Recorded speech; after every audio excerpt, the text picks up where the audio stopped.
Om Jnanatimirandhasya Jnananjana Shalakaya Chakshurimilitam Yena Tasmai Shri Gurave Namaha. Yeah, there were 2 ribbons, marker ribbons in the book, and I wasn't sure which one it was, so I took the first one.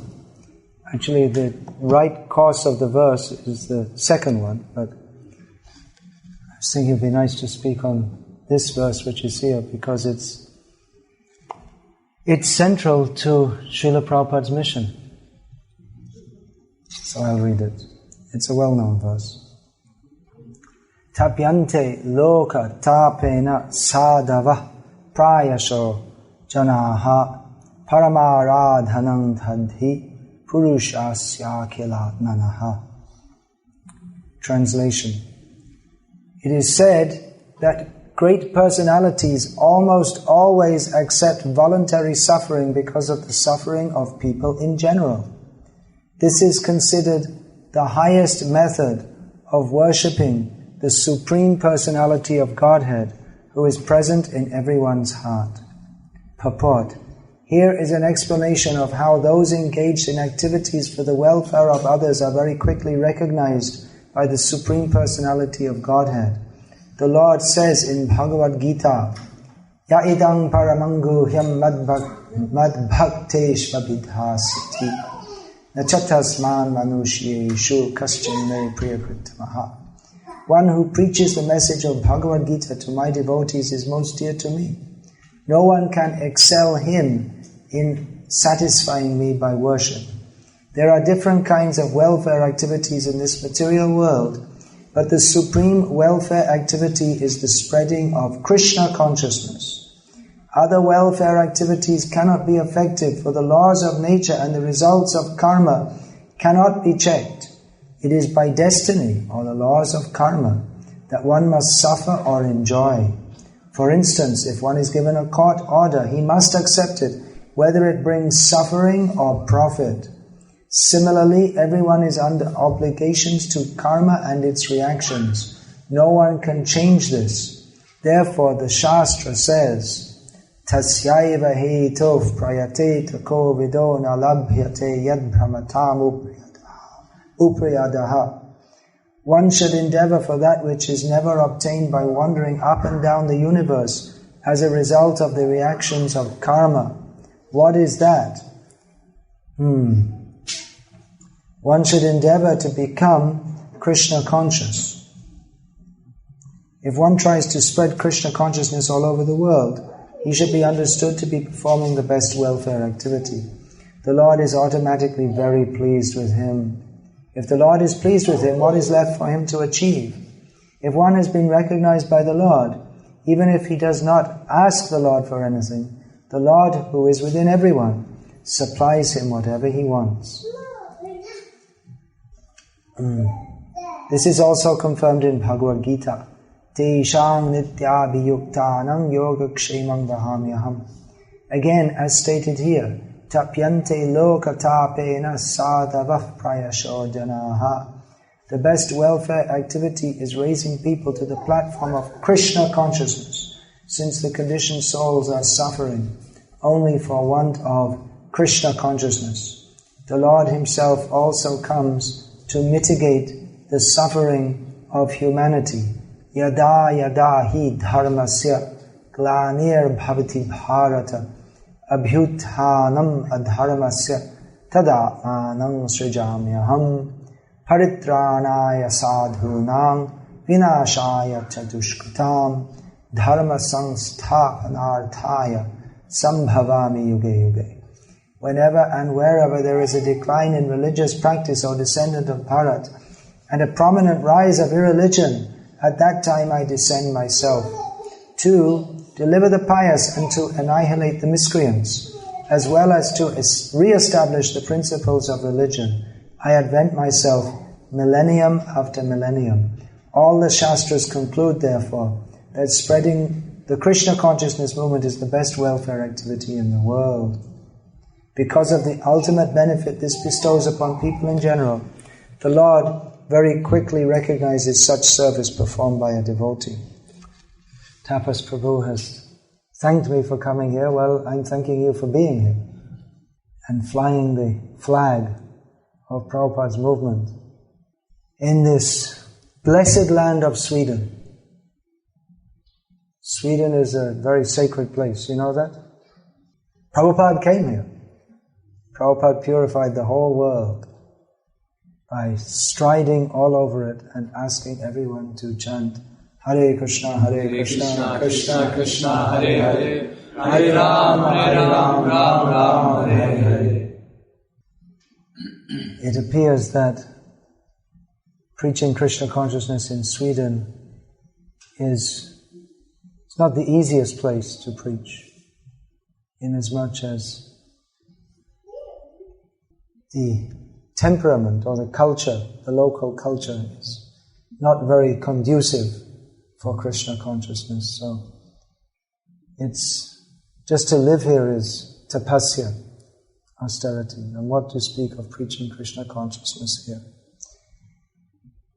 But as Lord Shiva states here, prior to drinking the poison that had been produced from the churning of the milk ocean, that was so virulent that it just by being there, it threatened to choke the whole universe, to destroy such powerful poison.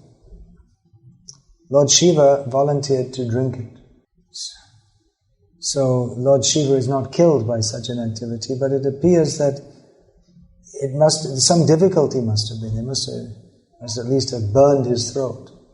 At least, because he's speaking of it as it is an austerity to do so. And others may be surprised, why is he taking austerity? Lord Shiva is known as a great tapasvi, austere person.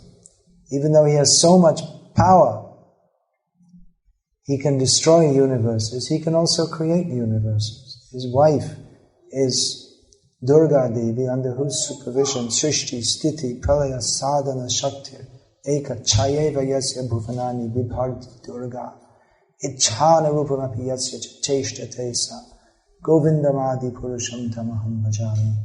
The creation, maintenance and destruction of the universe go on under the supervision of Durga Devi.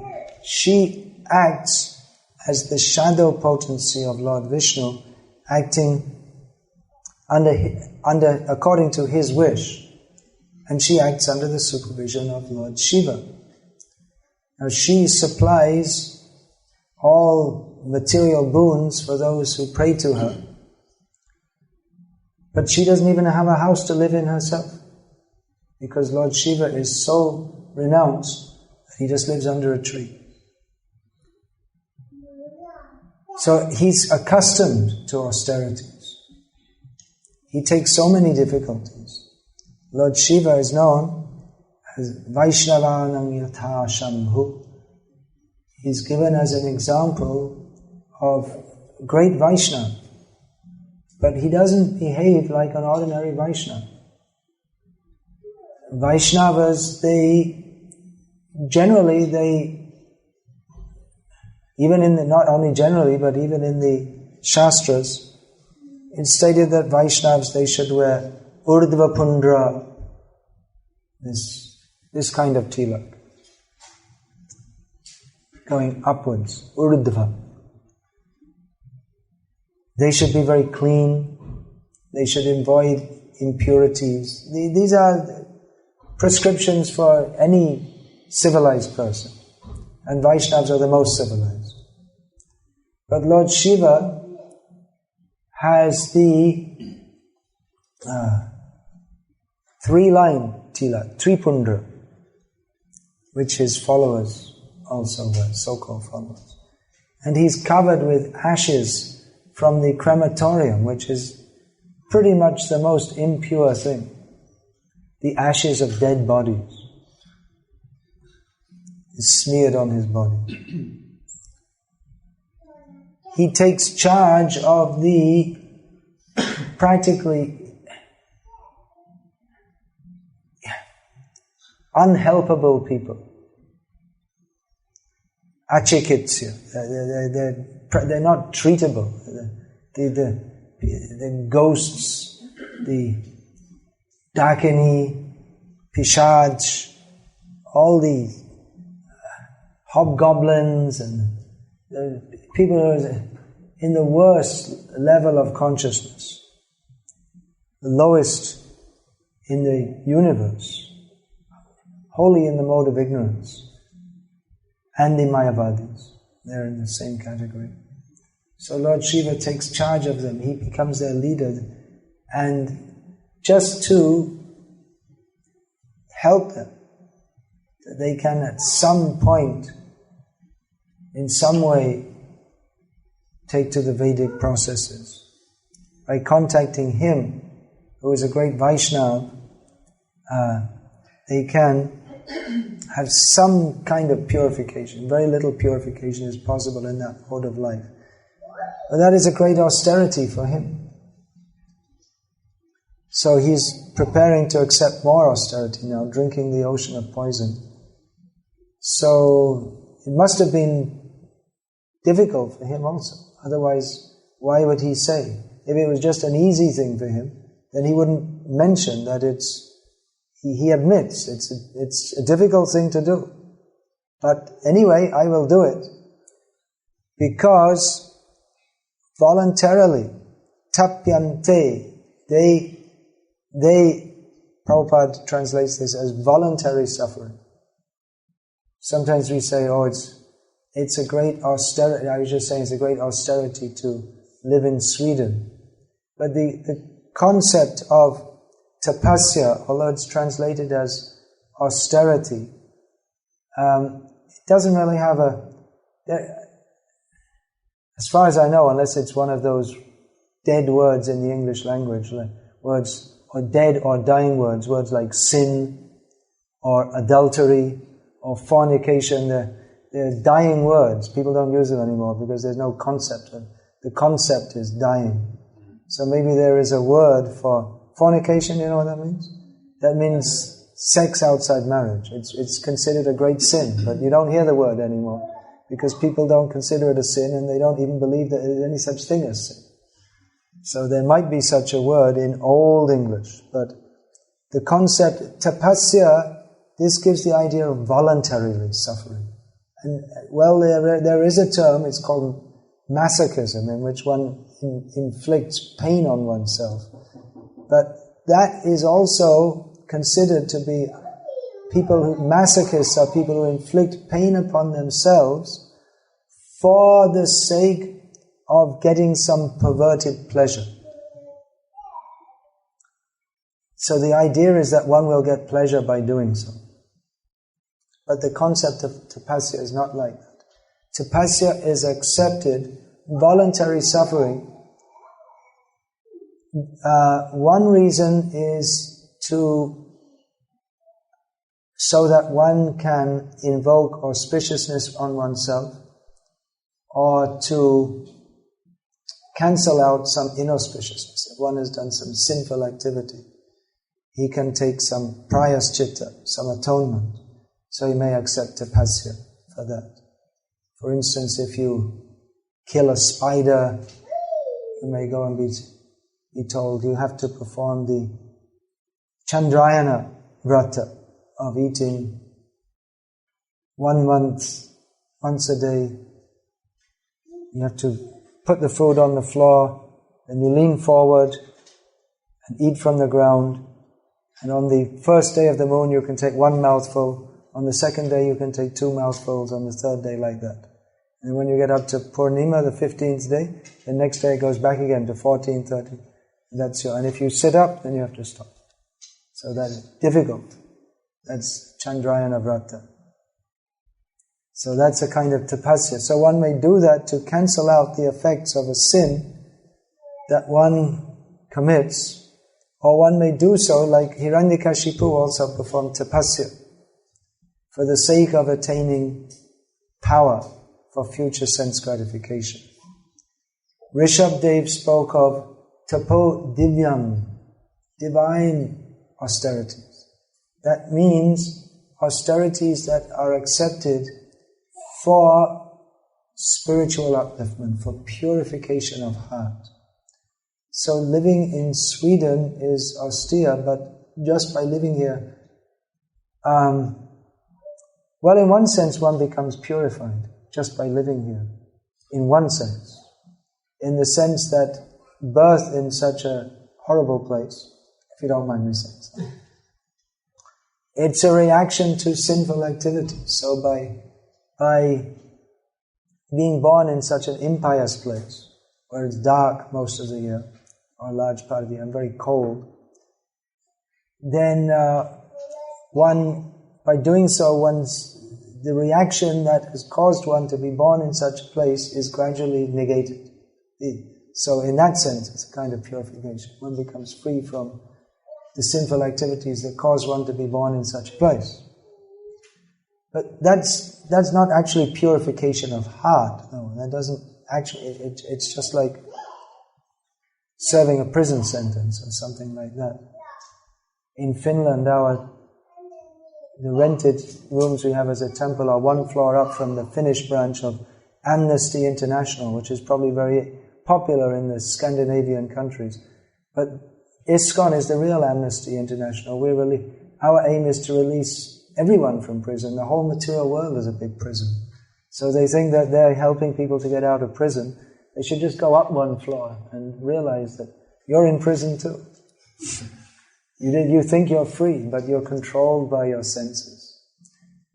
So tapo divyam means those austerities performed for purification of consciousness, to come to the divine platform. That means beyond the three modes of material nature. Tapasya performed within the three modes of material nature, it's just there's austerity which is accepted within the three modes of nature, just like being born anywhere in the material world, or especially in impious places, or taking birth in the hellish planets. That means that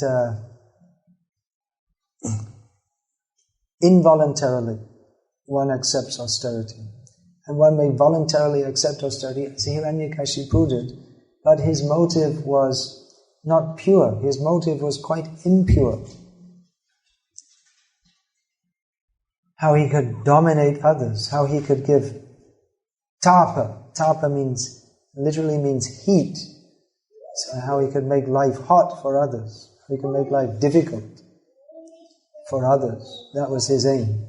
Ravana means who makes the whole world cry. So he liked that. He was such a demon that he took pleasure in giving displeasure to others. So such a position is achieved by austerity.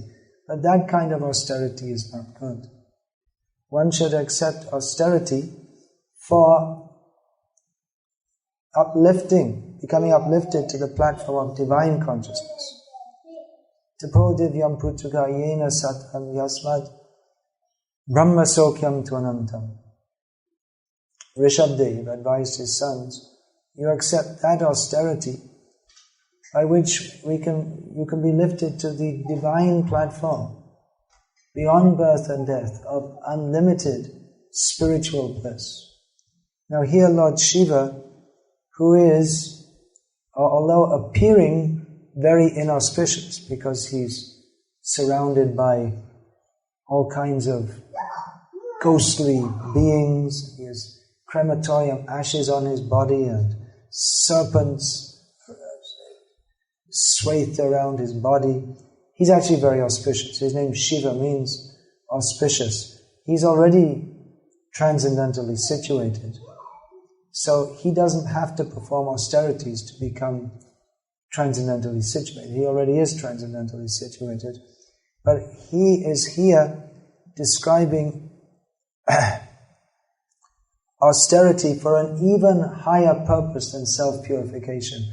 That is for the sake of benefiting others. Prabhupada mentions here, there are different kinds of welfare activities in this material world, but the supreme welfare activity is the spreading of Krishna consciousness. So there's so many welfare societies. I was just mentioning Amnesty International. How many are there? Save the Dog, Save the Whale, Save the Earth, ecological movement. So the motive behind them may be good in some ways, but it's misplaced due to a lack of knowledge of what is actual welfare. That we cannot actually help anyone. First of all, we should help ourselves. We don't know what a bad situation. If we attempt to help others, that means we presume we're in a better position. But without knowledge of Krishna consciousness, of our actual welfare, then, as Prabhupada gave the example, so-called helping others, compassion for others, it's like blowing on a boil. Who's had boils? Boil, you know what this is? This swells up with pus. Who's had? No. It's an infection. It's very painful. Very painful, especially if you have a big one or an abscess. It's an internal. I used to get lots. Then one Ayurvedic doctor told me, "Do you eat eggplant?" "Yes." "Stop it." I stopped it. I didn't get any more. I had allergy to eggplants. It's a common allergy. I got this in the mouth when I was in India. Too much chili. Chili, they're all in the same family. Eggplant, tomato, deadly nightshade, chili, peppers, bell peppers. They're all in the same family. Pitta, yeah. It's like eating fire. So, it's a common allergy. Begun is nirgun. In Bengali they say. Begun means eggplant, and nirgun has no qualities. It has no nutritive value. It tastes nice if it's cooked properly. It's not good. Anyway, we're talking about boils. So, if you have a boil, it's very painful. You can't understand this example unless you've had a boil. So someone may come and say, "Oh, I'll help you, I'll blow on it." So it might give a very, very slight relief. But the real relief, or another thing they do, is they give you antibiotics. And what that does, it practically redistributes the poison all over the body, so you get more boils. It's symptomatic. It's not exactly symptomatic treatment, but it doesn't really solve the problem. So what you do over a boil, you have to wait till it's fully ripe, then lance it. Here. Still got a few scars here. This is from the hospital in Lajpat Nagar in Delhi, which they did. I had to ask the guy to put out his bidi and wash his hand before he did it. So, no anesthetic. I walked back to the temple. I felt like I was going to pass out. I was in the evening. I couldn't sleep all night. So I thought at that time, I really want to be Krishna conscious, because if the material life means this and worse, life after life, it's a very good incentive to be Krishna conscious. Very painful. So the cure for this pain of the boil is the pain of the knife. One pain cures another, or cures another pain. There's no other way around it. So, to accept austerity for the sake of spiritual uplift, that is intrinsic to spiritual culture. Not only in India, in the Christian tradition, that was also there. Before joining this movement, I was staying with a sect of, nowadays the word sect is a bad word. In those days it wasn't. But Cistercian monks whose habit was to, or practice, was to rise every day before 3 o'clock in the morning and chant prayers together, kind of sankirtan, until about 8 o'clock in the morning. So that's austere, isn't it? But they volunteer, and of course they're celibate. So they accept that austerity because they have a higher ideal of God consciousness. So that was all over the world. In the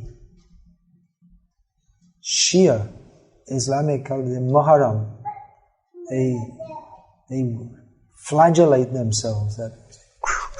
They whip them on a certain day. So it's like to show empathy. So that's pretty tamasic. But the idea that one should accept some kind of suffering or voluntarily accept some difficulty for the sake of spiritual uplift, that is central to spiritual life, because the spirit of enjoyment of this material world is exactly opposite to Krishna consciousness. Krishna consciousness means to accept that we are to be enjoyed by Krishna. And material consciousness means I am the enjoyer. Ishvaraham aham bhogi. I am the controller, I am the enjoyer. Krishna in Bhagavad Gita mentions this as the demoniac attitude.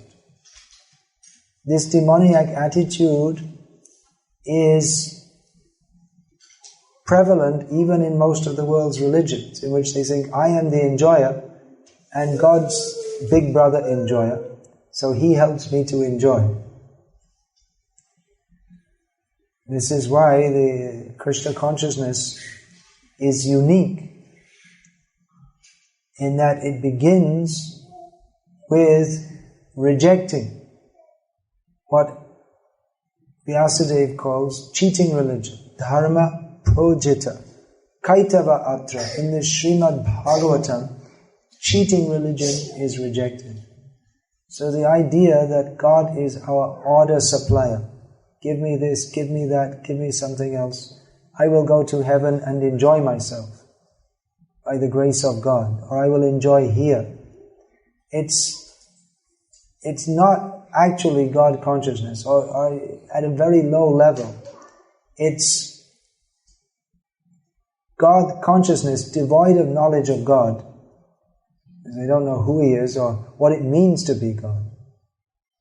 To be God means to be the supreme enjoyer, the supreme object of everyone's activities.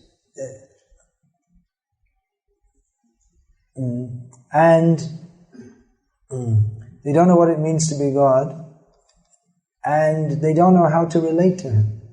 They are bereft of sambandha gyan, knowledge of who is God, what does it mean to be God. They say He's supreme, but how is He the supreme? How do we relate to Him?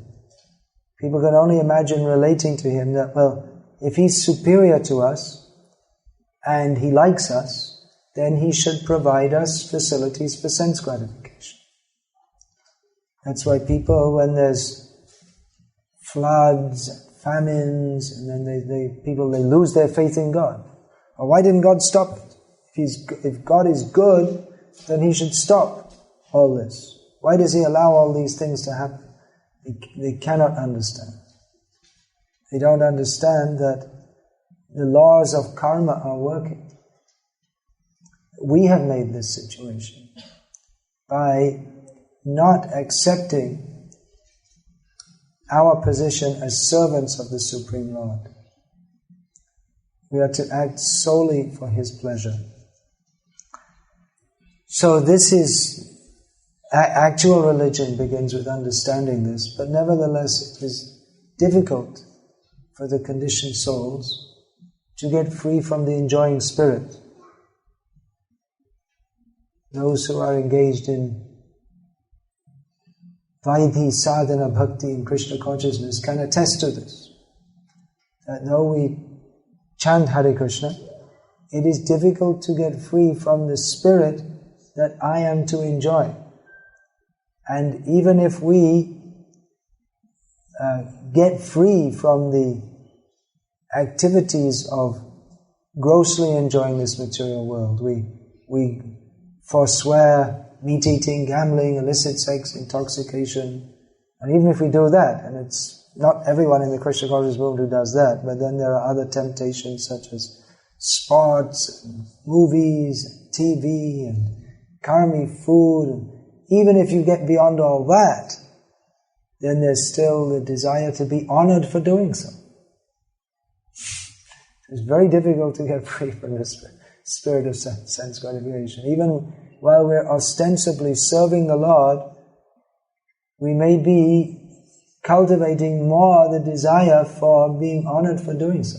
It's a great stumbling block, the desire for being noticed. That one plays the mridanga very nicely and thinking, yeah, everyone's noticing how nicely I'm playing. Whatever it may be, someone may be very learned and loves to hear people say, oh, he's a great scholar. One may be very renounced and not engaging in sense gratification. People say, oh, you're very austere. Oh, wow. And just to hear that.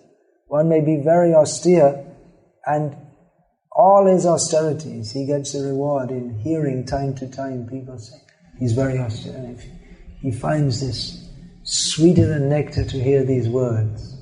But that is not the goal of austerity. That means we got sidetracked by Maya into the same propensity. That even though we are engaged in activities which are meant for giving up sense gratification, on the subtle platform we're doing the same thing. Maybe not in such a gross way as others, but it's the same basic desire. That's why sometimes we become surprised that someone who is practicing Krishna consciousness very nicely, and then they fall into grossly materialistic. How did that happen? It didn't happen overnight. It's going on inside, cultivating the wrong things. So austerity is accepted to overcome the spirit of personal enjoyment. But that austerity is not perfect unless it is completely centered on how to give enjoyment to Krishna. That's why in Vaishnavism, Vaishnava Dharma, severe austerities are not emphasized. Although we see in the past some devotees have done so, but it's not very much recommended, because the real thing is to please Krishna. Therefore Narad Muni says, Aradito yadi haris tapasatata kim. Naradito yadi haris tapasatata kim. That if one is worshipping Krishna, then what is the need of performing austerities? If one is fully absorbed in serving Krishna. And if you don't worship Krishna, then again, what's the point in doing austerities? And what do they all come to anyway? So either way, austerity in and of itself is not purifying. But accepting difficulty in the course of performing Krishna conscious activities, that is purifying. For instance, if one has the choice to you can have a choice. A devotee is given the service of distributing Srila Prabhupada's books, and he has the choice of going out in the cold to do so, or finding something else to do inside in the warm weather. But if it's necessary to perform his service, to accept the difficulty of going in the cold, then that austerity is an austerity that is accepted for Krishna consciousness. And it is austerity.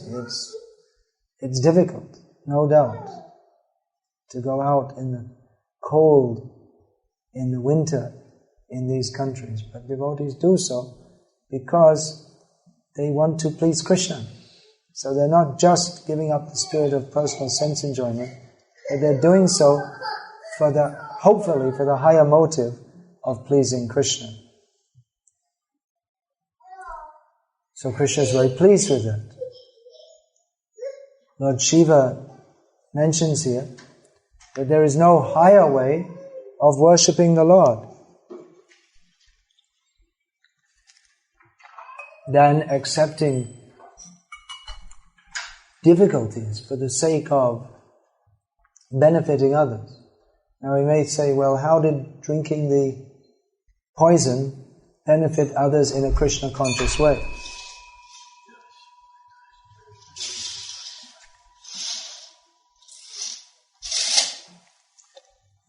Well, in and of itself, drinking the poison doesn't help people to become Krishna conscious, but it helps them to stay alive. And it's difficult to be Krishna conscious if you're not in a human birth. So if they all have to die, that would be a great disaster for the whole universe. And in such chaotic conditions, it's difficult for people to take to Krishna consciousness. Plus there is suffering. There's no doubt there's suffering from, just like in the First World War they were using this mustard gas, and it was very painful and horrible, and people had to inhale this and either be severely crippled or die from it. So it is suffering. So Lord Shiva desires to help people get free from that suffering, and not only the immediate suffering, but the whole condition of material life, which is full of suffering. And Krishna himself wants people to become free from suffering, and therefore Krishna comes to this world. We've just celebrated Janmashtami. Why does Krishna come to this world? To show his pastimes, so that others may be attracted to join them, to speak Bhagavad Gita, so that people can get the knowledge of Krishna. And then after Krishna came, after Janmashtami, we celebrate Srila Prabhupada's Vyasa Puja. He comes to tell everyone about Krishna. So these 2 days are over on Vyasa Puja day, especially on this day. Every day we aspire to remember Srila Prabhupada, his mission and his service at every moment. But especially on Vyasa Puja Day becomes the formal object of our discussion of everything we do on that day. So Vyasa Puja Day has gone. Now it's what we could say is a normal day. So a normal day consists of activities in Srila Prabhupada's service to execute his orders, so that we ourselves may become purified and help in his mission of spreading Krishna consciousness. And each Vyasa Puja Day is a day when we should do every day, but especially on Vyasa Puja Day we have to come before Srila Prabhupada and say, well, here's what I offered last year, here's the sum total of my activities for last year, and please give me the strength and blessings to continue on your service for next year. So we're starting off again. Activities, we have to offer everything to Srila Prabhupada, to Krishna, through Srila Prabhupada, through the Parampara. So, undoubtedly there will be many difficulties in doing so. It's a great inspiration to remember always how Prabhupada went through so many difficulties to bring us Krishna consciousness. He was trying at home to preach, his family members were not interested. He was affiliated with different Gauriya Mat groups, and they appeared to be not interested in preaching except in a formal way. they didn't appreciate his plans for expanding the preaching. He wanted to go to America. No one encouraged him, although several discouraged him. And he went there. On the way he had heart attacks. So many things. He went there, no friends, no acquaintances even.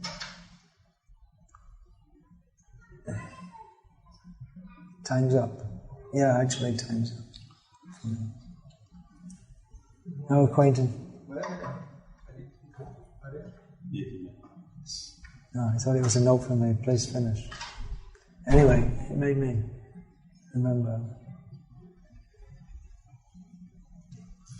So many difficulties. He was living in the Bowery, the worst part.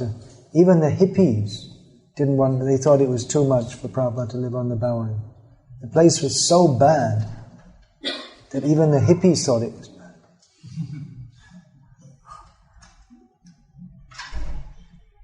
And he was living there, and then he was living with a boy who he thought might make a nice Vaishnava, but then one day went on drug-induced craziness, and Prabhupada thought he might want to kill him.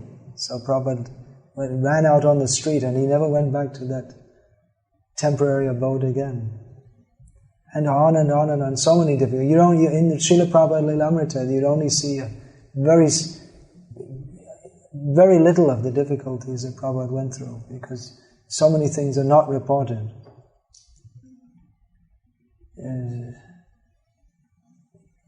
One thing, because how much can you report in one book, even though it's a big book? And another thing is because not everything should be reported, because most people can't digest. They can't imagine that saintly persons have to, or spiritual organizations can have so many rumblings and tremors and volcanoes. Sometimes we think, well, ISKCON's had a really rough history after Prabhupada. It had a really rough history when Prabhupada was here. We don't know many of the things. Prabhupada was locked up by his own disciples for several days at one point, for instance.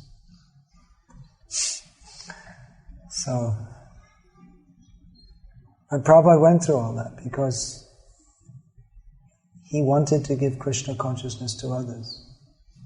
He went through the difficulties of setting up an organization and overseeing it, knowing well the perils. We were just discussing that. Setting up an organization. He had already seen the Gauriya Math, how that great organization set up by great Acharya splintered. And so, but still, Prabhupada set up an organization with so many headaches. He himself took so many difficulties. We don't know what it's like to be in old age. We don't have memory in this life. While we're young, we have lots of energy, but in old age, the body is simply a cause of pain. Prabhupada, of course, he's transcendental, but at the same time, it's just like Lord Shiva must have felt pain in drinking this poison. So Prabhupada, his body was certainly, he was at least from the external vision, subject to various diseases and difficulties of old age. Prabhupada accepted it all for the sake of purifying us, helping others to come to Krishna consciousness. So this is a great inspiration for us that we shouldn't complain.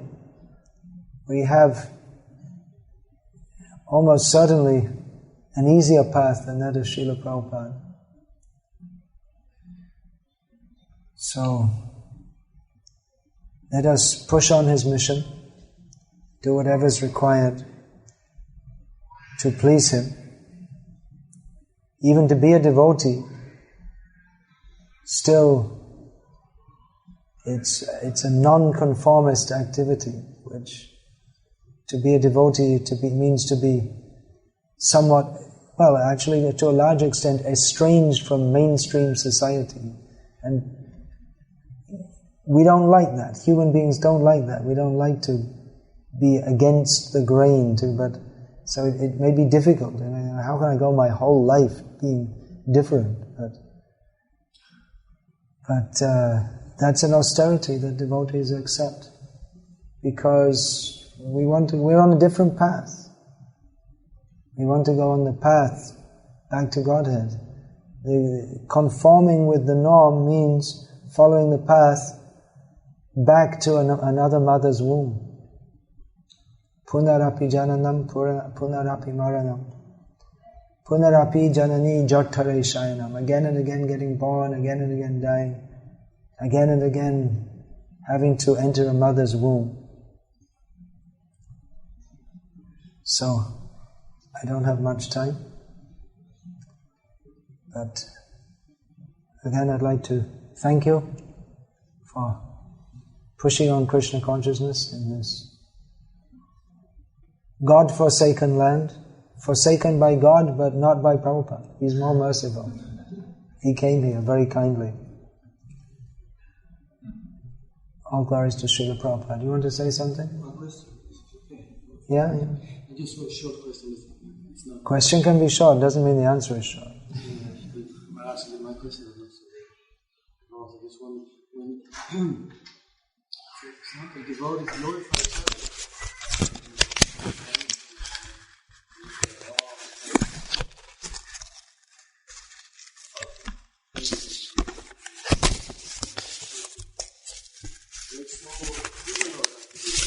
That actually not. Maybe that's not good. If praise of devotees is good if offered sincerely, it's good for those who say it. It might not be good for those who hear it, who hear the praise. So if one hears praise of oneself, one has to immediately offer that to one's guru. And Jogata bichare kichu nahi pai tomara karuna sha. If you examine me, you'll find I have no qualities. Your mercy is all that I am made of. If you try to accept it for yourself, you get indigestion, which causes us to fall down. So it is a paradox of Vaishnava society that Vaishnavas should praise each other. It's natural to praise it, but then you shouldn't want to listen to it. That doesn't mean that you should say, well, I'll insult him and then he'll be happy. And then that becomes an offense. Anything else? Please. Oh. Yeah, who is that? Yeah, I want an advice. You said that the basic desire for sense gratification is like even if you follow the principles and rules and regulations, but still you want sometimes to watch a movie or whatever, TV or something. But you know that yoga and spiritual life is balance. So how can we, with my daughter, how can we, it's like if you... What is balance in spiritual life? Yeah, sometimes if you... But Lord Krishna speaks about that in Bhagavad Gita, doesn't he? He says, Yukta ahara viharasya, yukta cheshtasya karmasya, yukta swapnavabodhasya, yoga bhavati dukkha. That by being balanced in eating, sleeping, vihar, which means recreation, eating, yukta ahara viharasya, and in different endeavors, one can mitigate all miseries by performing yoga. So balance is required. What is balance for one person won't be bad. Everyone has a different balance.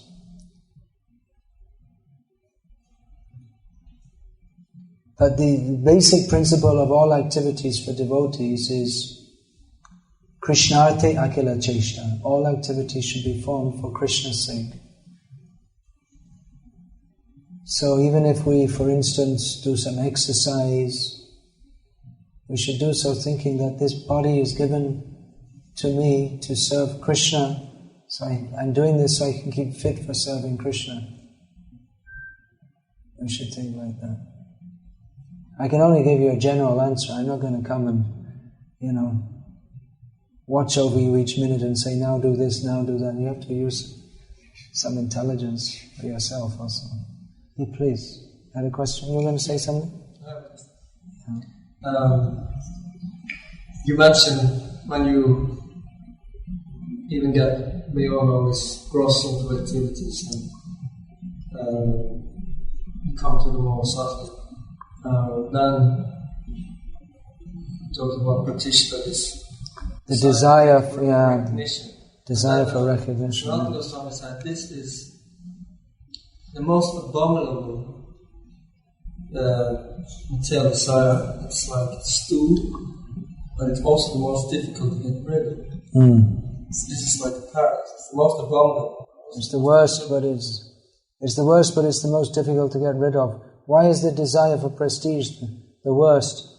Well, one reason is that it's hypocritical, because one's showing oneself to be saintly while actually he has other motives. Another reason is it's subtle. We ourselves may not even be aware of it. We might be thinking, I'm doing it for Krishna. Or we might think that, well, I need this prestige so that others will respect me, so that I can they'll recognize my preaching better. One accepts sannyas was introduced into the Vaishnava parampara, reintroduced by Bhaktisiddhanta Saraswati Thakur. One major motive for doing so was so that people would respect the preachers. So, specifically, so they would be respected. So it is required that preachers be respected, but on the other hand, if they forget why it's required, and one starts to think, why are they not respecting me? Then there's trouble. Oh, and I didn't finish answering the question. The paradox? Yeah, well, that's the answer. That's some of the reasons why pratishtha, the desire for prestige, is the worst. And it also goes against the whole spirit of Krishna consciousness, which is that all prestige, everything's meant for Krishna.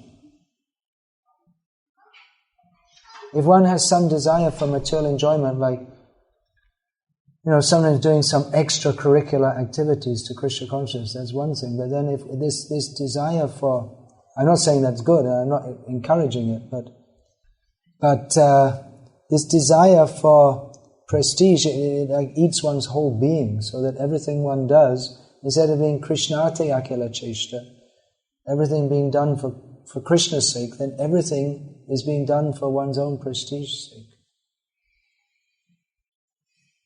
Yeah, there's some question. Yeah, please ask. What is it that should determine one's choice of spiritual master, apart from spiritual master should follow the sastras or the scriptures and Srila Prabhupada's teaching? Well, if you find someone who's doing that, that's pretty good. If you find someone who you ascertain is doing that, then accept them as a spiritual master. You're so lucky if you find there's choice. There are so many great souls.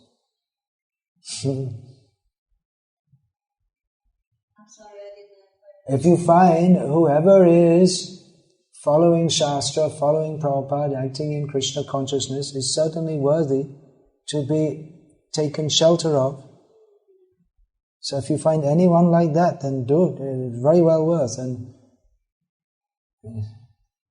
you're lucky. If you have a dilemma that there are so many great souls like that, it's lucky to be in that position. So not every spiritual master do that? No, I'm saying the opposite. There are so many.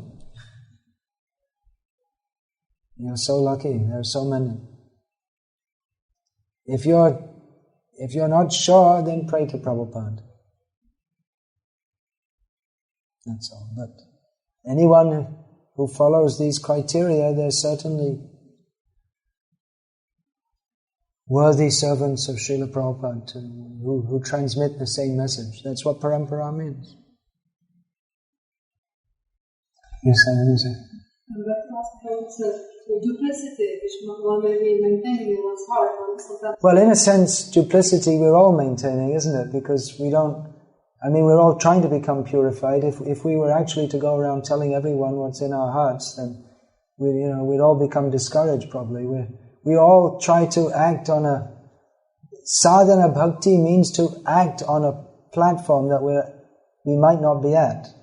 We're acting, if we follow the principles of Krishna consciousness, then we act on it, like the activities go ahead of our consciousness. So first comes physical involvement, but getting the mind in the right bracket, that's the more difficult thing. But if we're sincerely trying to serve, and we're not pretending to be something more than we are, then that's not duplicitousness. Though in one sense, the very process of Krishna consciousness brings us to act on a platform higher than where we talk on it. Look, I'm talking, we have to get out false prestige.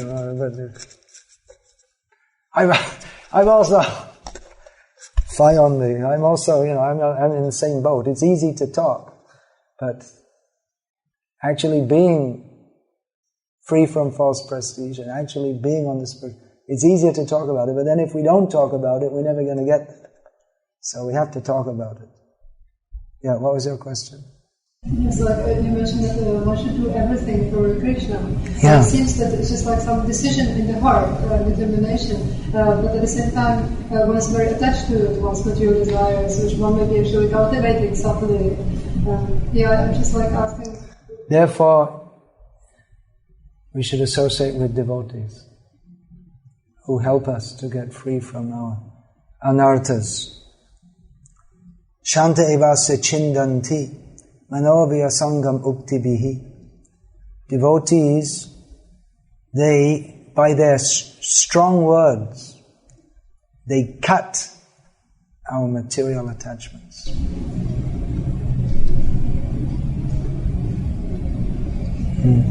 What is it then that makes one choose one bona fide spiritual master while the other for initiation? Sorry? What is it that makes one choose this personal choice? Personal choice, you can choose to approach someone, but whether or not they accept you is something else. We talk about choosing a spiritual master, but you can go and beg to be accepted, but you can't choose. I want to choose this one. You like this one or that one, or which one's in fashion these days. It's not like buying a pair of socks. Blue socks are in fashion today, now green socks, striped socks. It's not like that. I discussed it somewhat in this book about accepting a spiritual master.